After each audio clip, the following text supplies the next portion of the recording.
5ویں بیل پر phone اٹھا لیا گیا تھا۔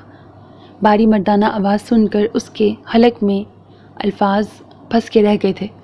کون ہے بھائی، بول بھی دو۔ مسلسل ہیلو کرنے پر اب وہ شخص جھنجھلا کر بولا تھا۔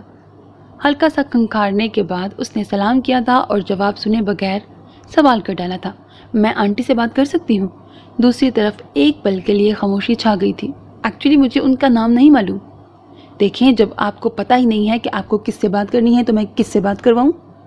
آپ کو تو شاید یہ بھی نہیں پتا کہ آپ نے فون کس کو کیا ہے۔ اب کہ نمرا نے گھبرا کر رمشا کی طرف دیکھا جو پتہ نہیں اسے اشارے سے کیا سمجھا رہی تھی۔ دیکھیں، عجیب باتیں کر رہی ہیں آپ، اب فون میں سے کیسے دیکھوں آپ کو؟ اب کہ نمرا جھنجھلا کر بولی، میرا مطلب ہے آپ آنٹی سے کہیں کہ میرا فون ہے۔ میرا کون؟ اف، نمرا کی مٹھیاں بھنج گئی تھی۔ میں نے آنٹی سے 5000 لیے تھے، وہ انہیں واپس کرنے ہیں۔ آپ میری ان سے بات کروائیں۔ اس نے جلدی سے بات مکمل کی، مبادا وہ پھر کوئی بات پکڑ کر نہ بیٹھ جائے۔ دوسری طرف سے جواباً اتنا بلند کہا سنائی دیا کہ اسے ریسیور کان سے ہٹانا پڑا۔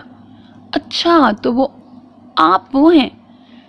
اس نے وہ پر اچھا خاصا زور دیا تھا، جبکہ رمشا بھی سمجھ گئی کہ وہ کون ہے۔ اب ذرا آنٹی کو بلا دیں پلیز۔ اب کہ وہ ذرا غصے سے بولی تو دوسری طرف خاموشی چھا گئی۔ کچھ دیر بعد جو آواز اسے سنائی دی وہ 3 دن گزرنے کے بعد بھی وہ پہچان گئی تھی۔